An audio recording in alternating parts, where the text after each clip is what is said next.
So he has coached two NCAA Division One singles champions, directed over 800 tournaments, and now leads one of the most unique programs in college tennis. We will dive into the real value of Division Three tennis, uncover the role of parenting during the recruiting process, and we'll hear more about one of the most unique programs in the US. My name is Karina Yurchenko, and I'm the host of Sport Me Podcast. And today's guest has over 30 years of experience in tennis, so, welcome, head coach and director of professional tennis management program at Methodist University, Coach Scott Handback. How are you doing today? I'm good. Thank you, Karina. Thank you so much for having me on the show.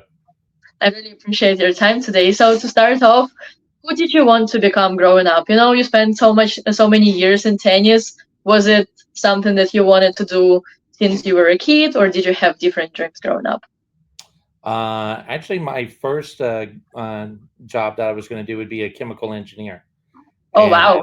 yeah, no, and I got to college, and I played college tennis at Queen's University in Charlotte, um, which is at the time was a Division II school. Now they're Division I, Hmm. and loved tennis. I taught tennis every summer. I was fortunate to have some great coaches as I was growing up, and so took a job teaching tennis after college. Just I'll do it for a few months, and here I am 30 something years later, and I'm still doing it. So either I'm very stubborn or they just can't get rid of me. I'm not sure what the answer is. Did you come up by yourself with an idea to run a professional tennis management program, or was it already offered at school? It was already offered.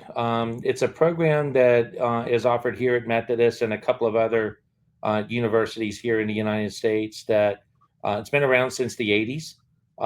So it's been around, a long time, 40, 45 years. And basically our job is to prepare students for a career in the tennis industry. Now that's changed a little bit through the years.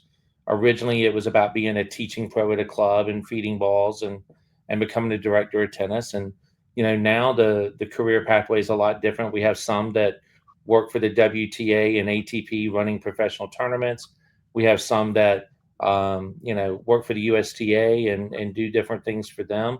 So it's not just about being a teaching pro anymore. It's about if you enjoy the game of tennis and you want a career in that industry in some shape or fashion, it could be product design.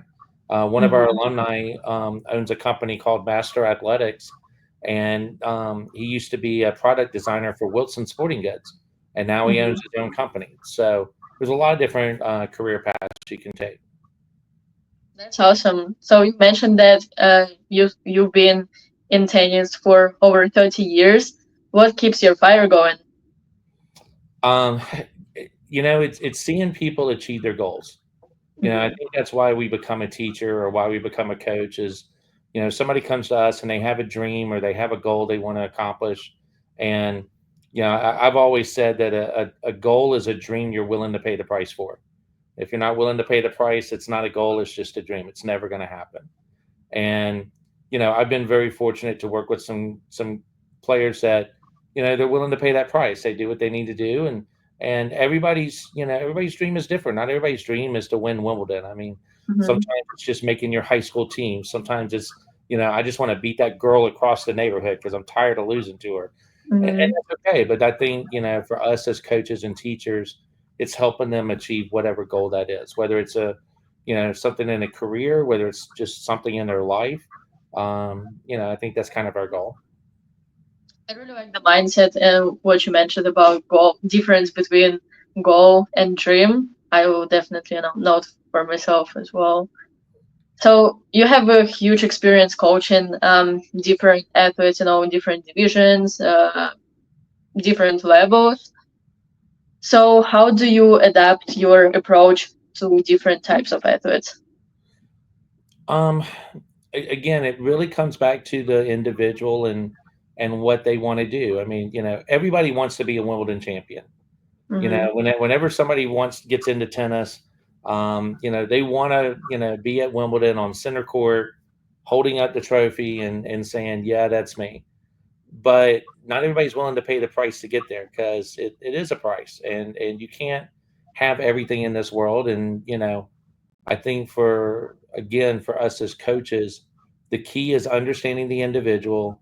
And to me, it's an educational process. It's helping them to understand what it's going to take to achieve what they want to achieve. And I would say 99.99% of them don't understand. They think they do, but they don't. Mhm. And it's only once you get into the process that you help them to understand what it is going to take. And they're the ones that have to make the decision on whether to do it. You can't make them. And, sometimes you'll get a parent that tries to force a junior player to do it, or, and sometimes the players will do it themselves, and they'll push themselves too hard.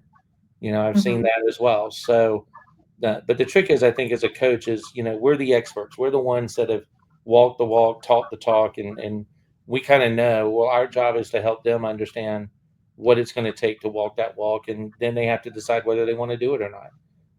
Sure. We can't motivate them. I've always said there's two things that a player has to bring to the court, and that's attitude and effort. It's very hard to coach that. Rarely, but typically you can't coach that.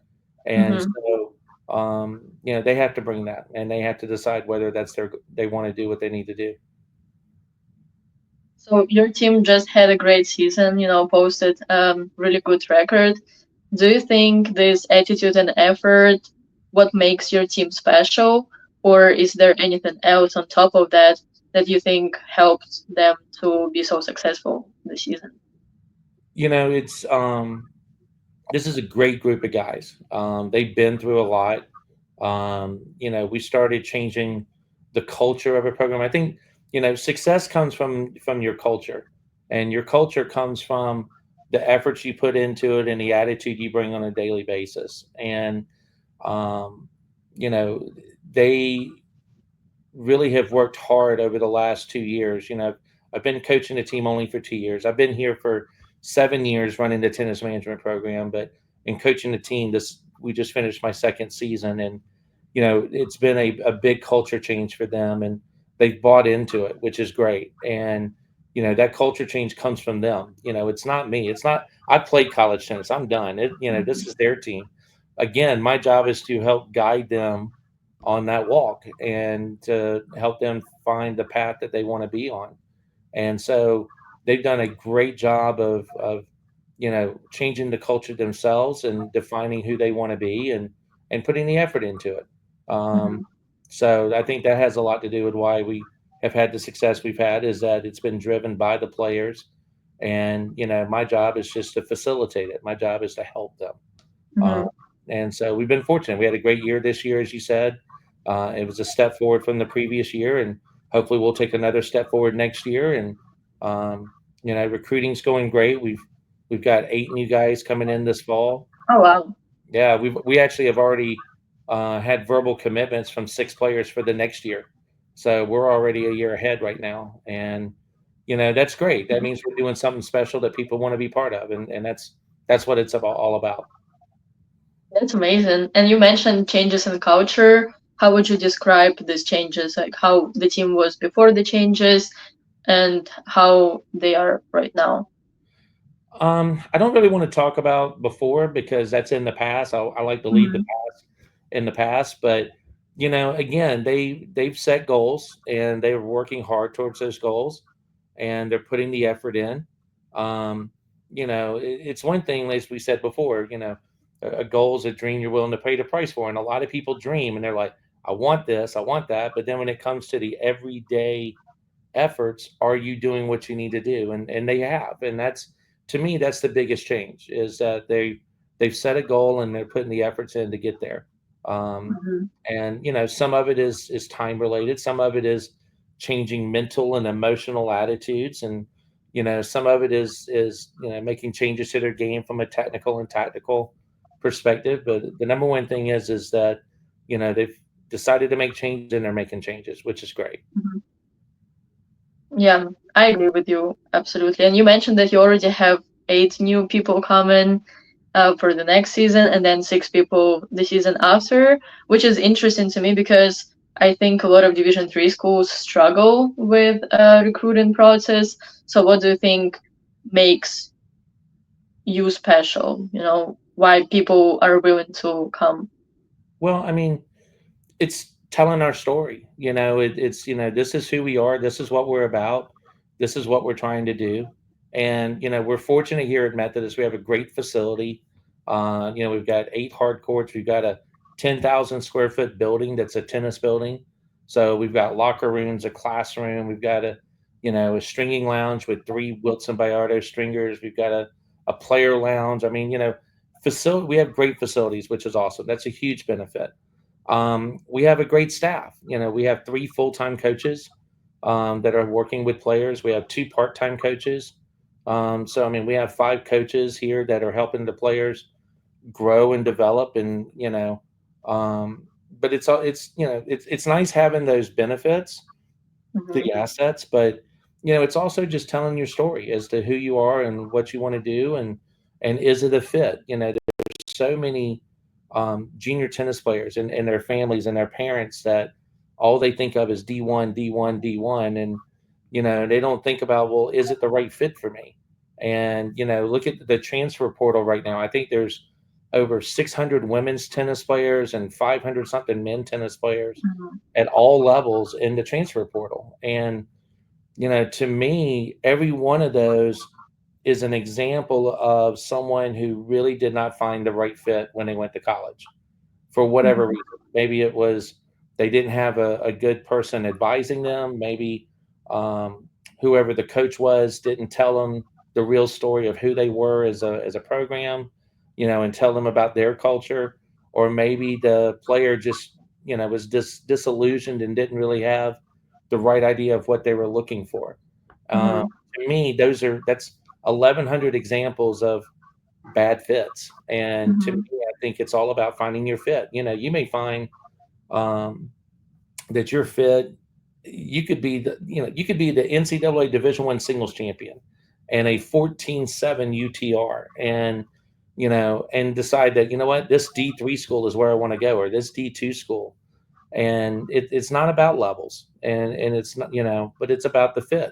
And people don't realize that. People don't realize that through the years, there's a lot of Division II schools that have beaten very good Division I schools. Matter of fact, I think it was 2005, Lander University, which is won the D2 national men's title, beat Georgia, the D1 national men's champion, that Hmm. year when they played as a team. I mean, so it's about finding the right fit. And I think we're fortunate that we do a lot of homework, we do a lot of communication with our players, our recruits, to make sure that it is the right fit. So What do you think makes Methodist University the right fit for players? that's a decision they have to make. You know, Hmm. everybody wants something different. Not everybody likes vanilla ice cream. Some That's people true. want chocolate chips. Some people want chocolate. Some people want cookies and cream. Some people, for some reason, like pistachio. I don't understand that, but that's me. So everybody has their flavor they like. So I don't know if I can say, um, why people do it. I mean, again, I think a big part of it is we're a family. We're, as a program, we've got over 250 alumni that are actually working in the tennis industry. The Hmm. president of the RSPA this year, Mark Faber, he's the national president of the Racket Sports Professional Association. He's an alum of here at Methodist. So we have alums that are all throughout the industry. Heck, we've got one alum that is a social media star up in New York, not for tennis, but just in social media. Caleb Simpson. Interesting. Yeah, he's a great guy. And matter of fact, during COVID, he actually got notoriety and was written up in Rolling Stone magazine because they were doing Mario Kart down the streets of New York City during COVID when everything was shut down. So, Hmm. it's we're a family, which is great, and I think that has a lot to do with it, and it's about relationships. It's so everybody wants to go somewhere that they feel comfortable, and we work to try to create that atmosphere. That's awesome. And now going back to professional tennis management program, what would be some of the classes that students would expect to take? Sure. So the PTM program consists of 24 hours. of college credit. They do internships. They take academic classes that prepare them for how to string rackets, managing a tennis facility, sports science. We do a class in entrepreneurship because most um, directors of tennis or people in the industry are going to end up owning their own business. So Mm-hmm. that entrepreneurship course talks about how to form an LLC, what are the IRS tax regulations, what are the pitfalls that you need to avoid. Um, so we go through a bunch of that stuff as well. Then of course there's obviously being on court and learning how to teach, learning how to run clinics, how to run round robins, how to run tournaments. So we Mm-hmm. go through a lot of different courses of the nuts and bolts, and then we have seminars where they can get certified in pickleball or padel or platform. Um, if they want to get certified as a racket stringer, we can do that. We have speakers from throughout the tennis industry that'll do either virtual or in person presentations to the Mm-hmm. students or the seminars. So we have obviously a lot of our alumni come back and talk, and then others. So we're part of a group called the Directors Club of America, and they have access to speakers there like Brad Gilbert and Judy Murray, and Oh wow. so I mean, it really is almost kind of an all access pass to the Mm-hmm. tennis industry, which is great. So how the day of someone who plays for your team and also gets degree in PTM, how their day looks like? What does their day look like? Mm-hmm. That depends on the day. As you know, being a college tennis player, I mean, it changes through the year. The fall is definitely a different Mm-hmm. season than the spring. The spring, it's busy and you're traveling a lot and playing a bunch of matches, and the fall's a little more developmental time and more of a focus on academics. We all in the tennis college world, we try to take our harder schedules during the fall so that we have an easier schedule in the spring. Mm-hmm. When you're traveling more, because I mean, the spring semester will go fast. I mean, you'll be at spring break and literally it's like the next day is the end of the semester, and you're like, Mm-hmm. "Whoa, what happened?" So you've been on that ride. You know what that's like. Yep. So do you have like a specific philosophy while you're building schedule against other teams? Like what structure do you prefer to follow? Sure. So at Division 3, we get 20 dates to play. 4 of those can be tournaments. So we make sure and play 4 tournaments because you could play a 2 or 3 day individual tournament. It only counts as one of your dates. Mm-hmm. Um, the thing I found serving on the ranking committee is that we could play all the Division 1 schools we want.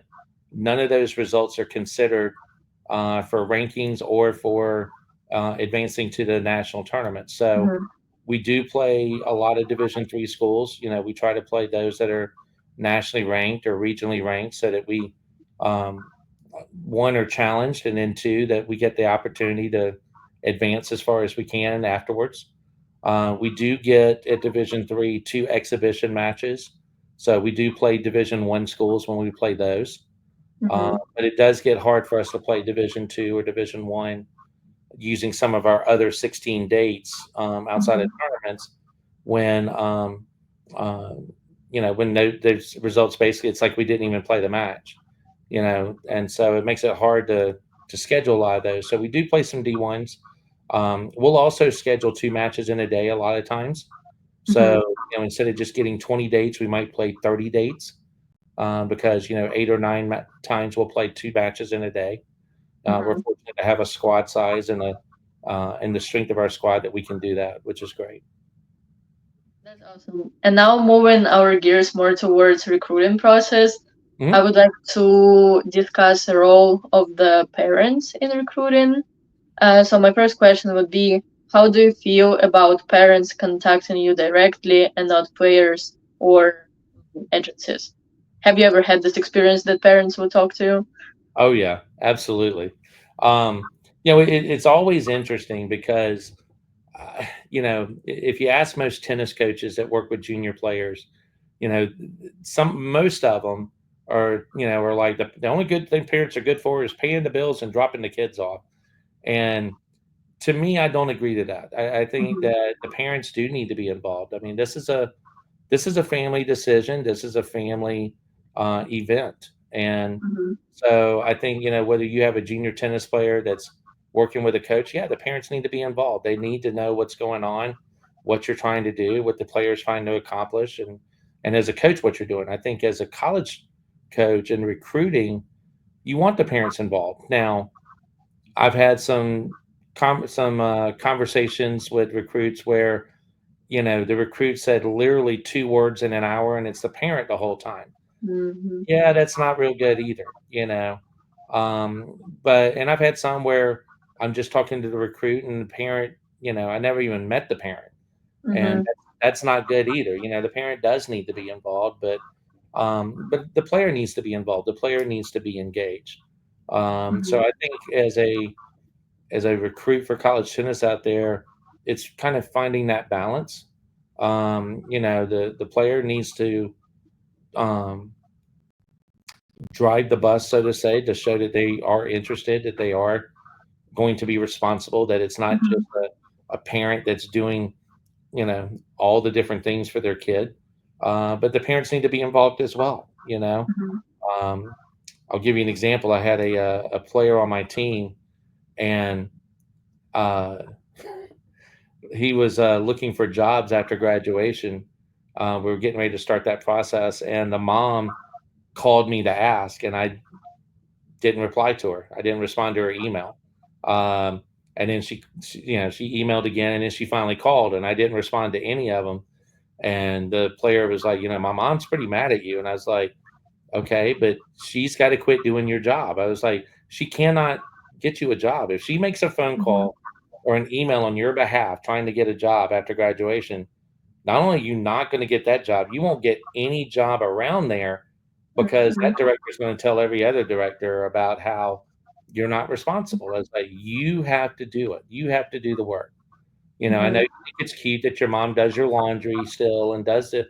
No, it's time for you to grow up and be a man and to be an Mhm. adult. And so, that it was interesting, but I do think that it's a balance in there. The parents Mhm. need to be involved in the process, because they need to help make sure that their player is asking the right questions and checking to see if it's the right fit. Um, Mhm. but the player needs to show that they're actively involved as well. So I think it's a balance. Mhm. Do you think there's a specific role that parents should take in this recruiting process? Be like an advisor or just kind of like a guide, or how would you describe the role of parents? Ooh, I think to be an advisor and a guide, there's Mhm. as you know, having gone through this process, it's a long process. It can be in depth. Um, it's been interesting to see how people treat it differently. Some Mhm. people, will go 3 years of research and almost kind of go too far in trying to make a decision, and then you have some that you know they make a decision in 48 hours and didn't really do their homework on anything. Mhm. So you kind of see both examples of it. um, there's a lot of college tennis programs out there, and you got to kind of do your homework. And as you may or may not know as well, I mean, there may be the perfect school for you, and you're like, Mhm. oh, this is it, this is where I want to go. And then you reach out to that college coach and you never hear anything back. Yep. And because that college coach just is not interested, Mhm. and or they're just a poor communicator. Maybe they're not a great recruiter. And Mhm. so it's tough because you found the perfect school, but you didn't find the perfect coach or the perfect program. And so what do? Do you stay with it? Do you Mhm. look at other options now? And it's tough. And I think with all the volatility going on in Division 1 right now with college athletics, with the whole NIL and um, with football and basketball and what's going on, it's going to be crazy for about the next 4 or 5 years. With roster limits or not having roster limits, and Mhm. used to you could pick a school, and even if you didn't get a scholarship or maybe you weren't guaranteed a spot on the team, you could go try to walk on. You could still at least go Mhm. to school there and be part of the team. Now with the roster limitations, you don't even have that opportunity. Um, there's one kid that I know. He thought he was going to a school. It was either going to be like Stetson or can't remember. It wasn't Stetson, but it was another. There were like two schools he was down to. One Mhm.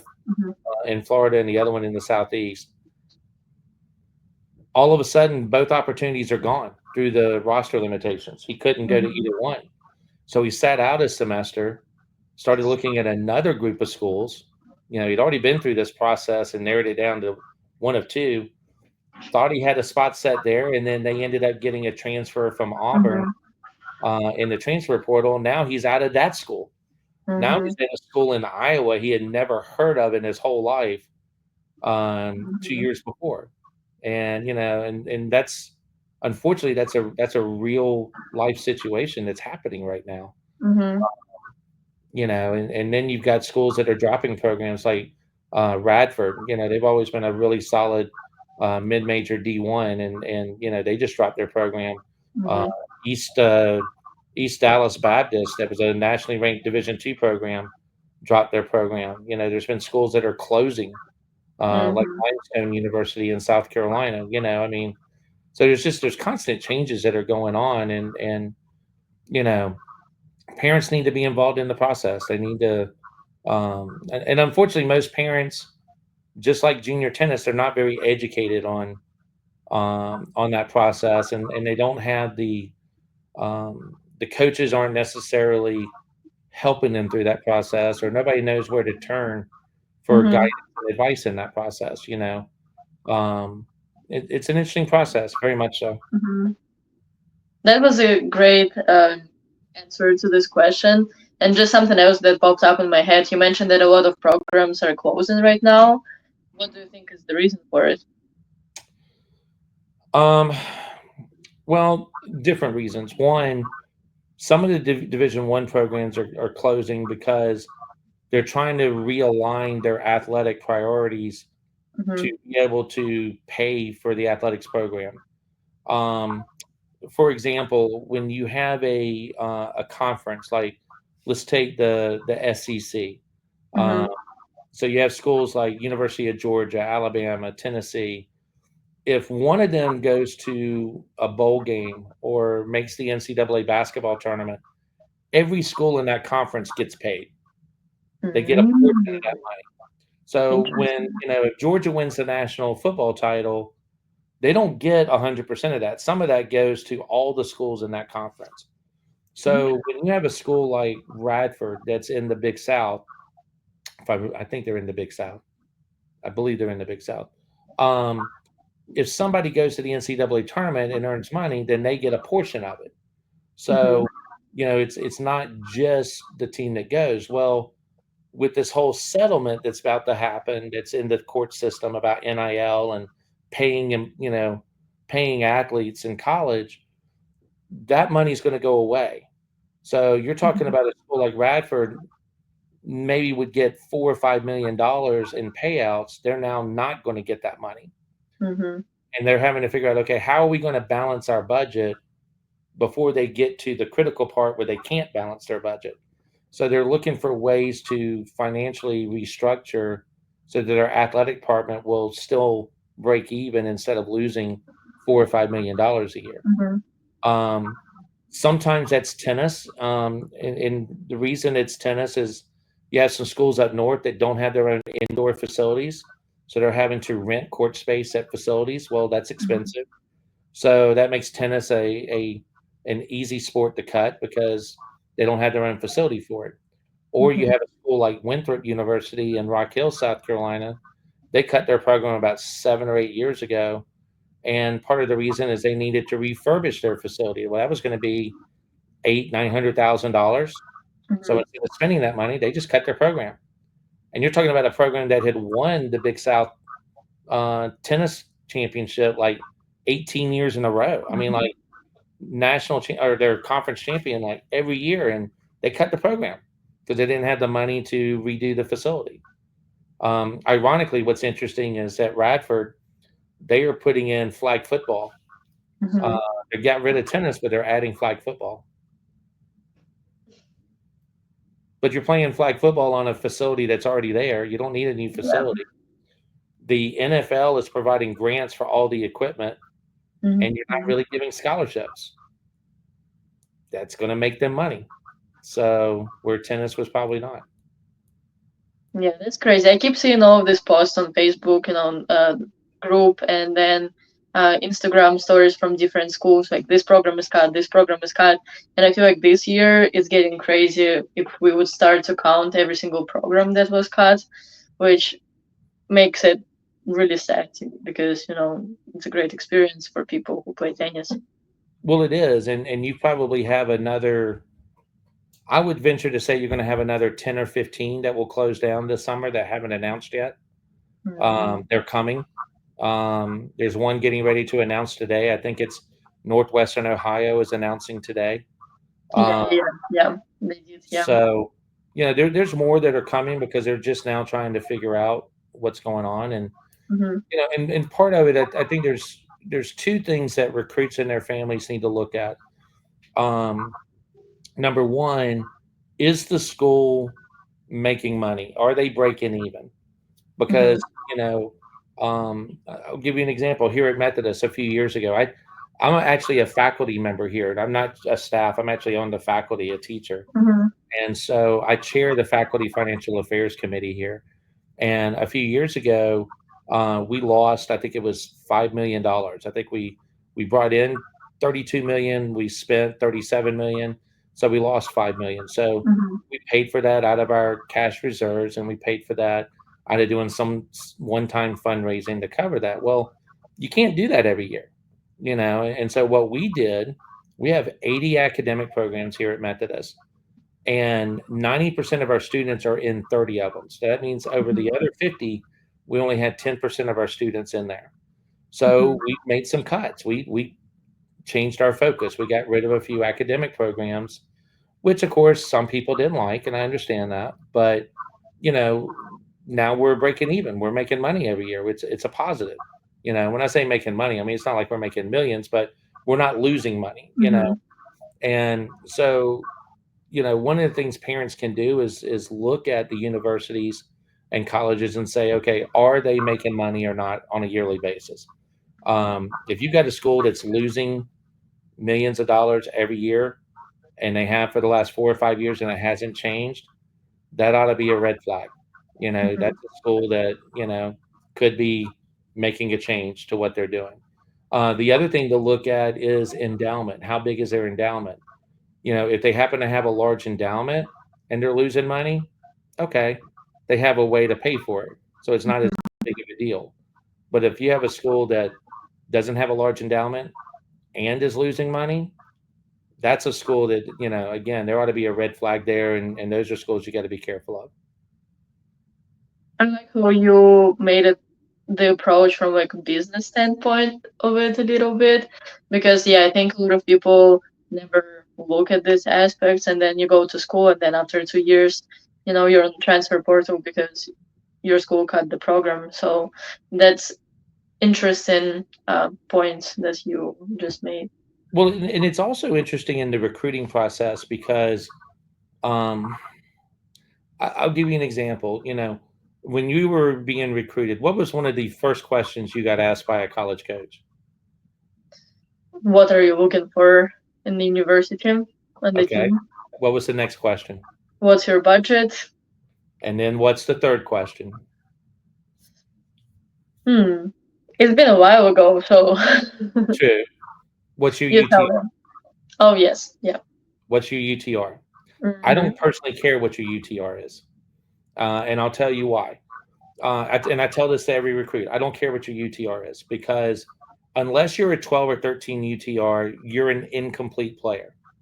You Hmm. have one way you like to play and win, and your UTR only tells me how well you play at playing the way you like to play and win. And you know this from playing college tennis, for the last several many years. If you get against a good college tennis player and you're winning, they're going to take the way you're winning away from you. Hmm. Correct? So they're not going to let you play that way. Well, if you don't have a another way to win, you're just going to say, "Oh, I had a bad day, and that's why I lost," and Mhm. you'll just try again tomorrow. But if you have, so my job as a coach is I have to help you develop another way of winning than the way you like to win, and that's Mhm. never reflected in a UTR. Why? Because nobody plays another way. Usually, we have one way we like to play. So Mhm. my job as a coach, I realize that every player that comes in here, we have to develop another way for them to continue winning some games, playing a way they don't want to play. They don't like to play that way. But when the other player takes their primary way away and they can't win that way anymore, we have to give them another tool to be able to still win some games. Because if they'll do that for a while, as you know, you can then go back to the way you wanted to play in the first place Mhm. because they've quit doing that. And so that's what makes a really good college player. And so UTR doesn't tell me anything with that. Mhm. UTR only tells me the way how well you play, the way you like to play. And I'll give you a great example. We have a kid on our team, came in a year and a half ago, came in January. This kid, I'm not going to say where he's from, but he's from another country. Um, and I say that we actually only have, other than American players, we have one other country. We have three players from another country on our team. Mhm. So it is we have a really good mix, which is great. But um, he was like a 14-year-old. He looked like he hadn't gone through puberty. He was you know maybe 125 pounds, and in the next year he grew 5 inches. He put on 40 or 50 pounds. I mean, just went through a total transformation. We got when he got here, he couldn't lift his own shadow. And now he's a beast. Now he's um, uh, one of our best doubles players. He's a extremely solid singles player. But if you look at his UTR is like a 7, but he's Mhm. beating 9.5s and 10s, even though he's only a 7. Mhm. We have another guy on our team who I think is a 7.4, and he's beaten 3 players that were, a 10 UTR this year. So again, UTR doesn't tell the whole story. And I Mhm. think that's the thing that a lot of parents and the players miss. They get so caught up in UTR, and UTR and everything, and again, it's about finding fit. And Mhm. I go back to what I said at the beginning. It's finding what's your fit. I think that's an important part. Mhm. What do you think could be the alternative for UTR? Because still, like, a lot of coaches, as you said, everyone asks you, what's your UTR? If you could change this mindset and this approach, what would be the alternative? I don't think there is an alternative. I think you have to do the work. And what I mean is, Mhm. as a coach, I do the work. I watch video, I watch how they play. I like to see them in person, if at all possible. I like to see how they're developing and is this a player that's going to be able to make changes, or Mhm. are they kind of set in their ways and not going to want to change to what they're doing? I mean, there's some people who, they think they're the best thing to grace the court, and they're not going to play. They're going to not going to change anything, and they're going to always do what they've always done. And Mhm. you know, one of the sayings I've always been told is, if you always do what you've always done, you'll always get what you've always got. You won't ever change. Well, if you want to get better, you got to change. Yeah. Um, so to me as a coach, I want some players who aren't done yet. Mhm. I want them to come in and be ready to work, be ready to get better. And and we've got a couple of guys on our team that they've only been playing tennis for 3 years or 4 years before they came here.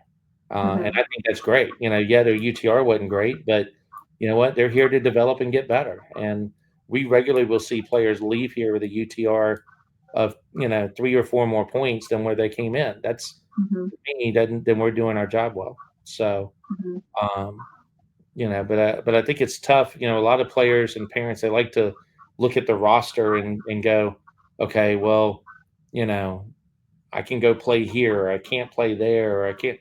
You know, eh, I know UTR is a metric, but it's not a perfect one either. Mhm.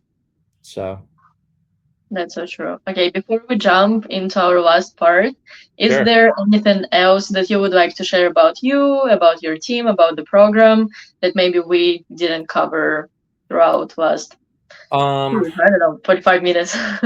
wow. I don't know. I mean, again, Methodist is a neat place. We have a very solid business school. Kinesiology, exercise science is very solid. Forensic science, believe it or not, is really solid. We actually had the FBI on campus a few months ago, Oh, um, wow.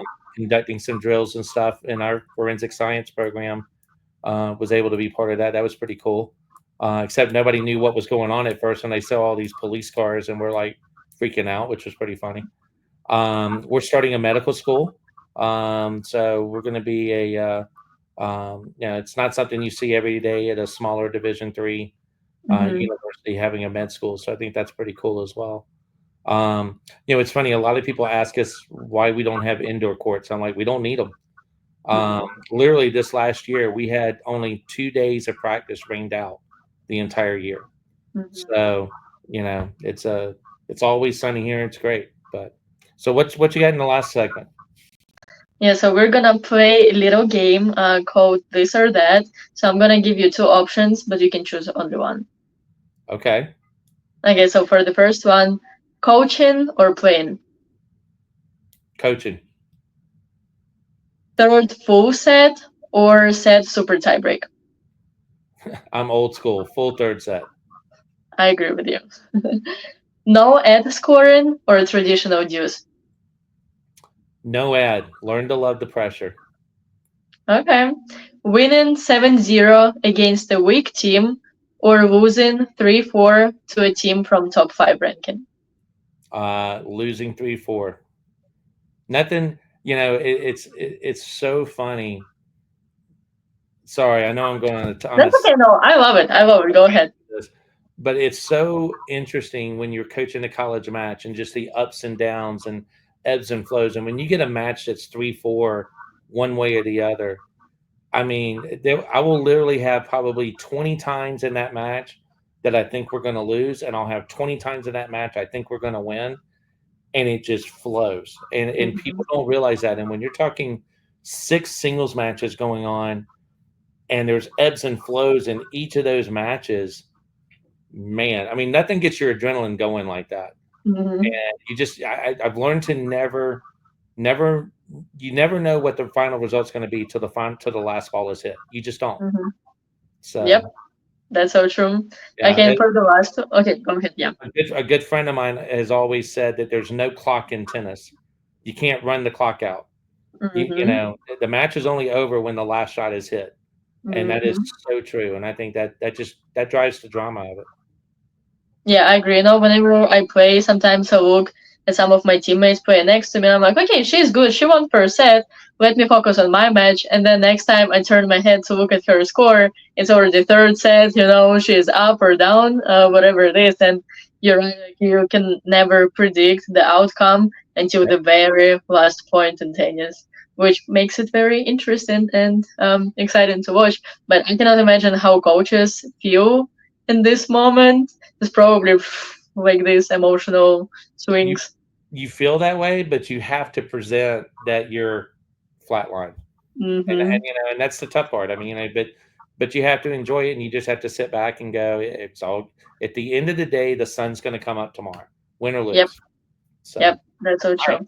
what's your next one? Okay, so for the last one, it will be: do you prefer to have music during practices and game days, or keep it silent?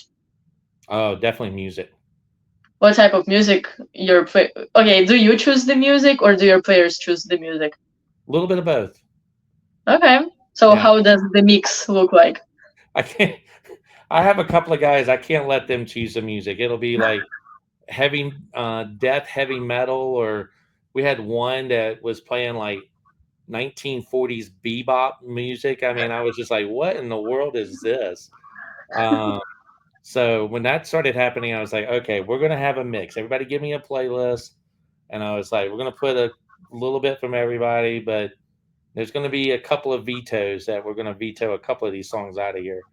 Um, But no, it's a mix. I mean, I let them choose most of it, but I'll throw one or two in there. Hmm. 'Cause there's still one or two good old songs in there that they've never heard of. And it's funny because when those songs come on, they get into it and they're like, "Wow, this is good. I haven't heard this. Is this a new release?" I'm like, "No, it's from the '80s. It's from the '90s." And they're like, "What?" I'm like, "Exactly." There's so many songs that, for example, my coaches would put, and I would not realize how old the songs actually are. But they still, you can still vibe, you can still find a way, even in 2025 for this music. So that's great that you also kind of like educate them on old school Of stuff. course. Well, and it's not just about old music. I mean, I had someone do it was a it was disco from like, was it Germany?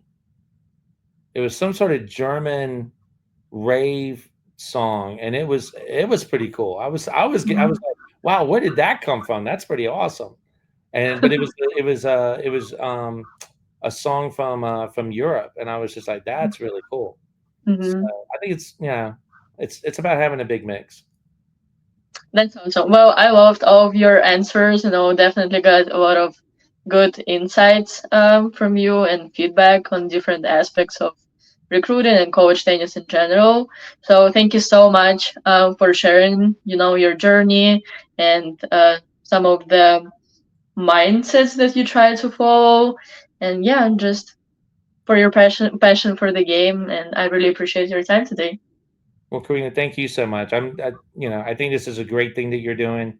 I think it's very beneficial, and people they get into this process, and I'm glad that there's people out there like you that can help guide them, because Thank you. you've definitely been down the path, and it's awesome, absolutely awesome. But thank you so much for having me talk and share a little bit, and I look forward to seeing you in the industry. Thank you. And for all of the listeners, I will add links for school's website, for the PTM program, for tennis page as well, and also contact of Coach Handback. So you can find everything below this video, and I'll see you in the next episode. Okay, that was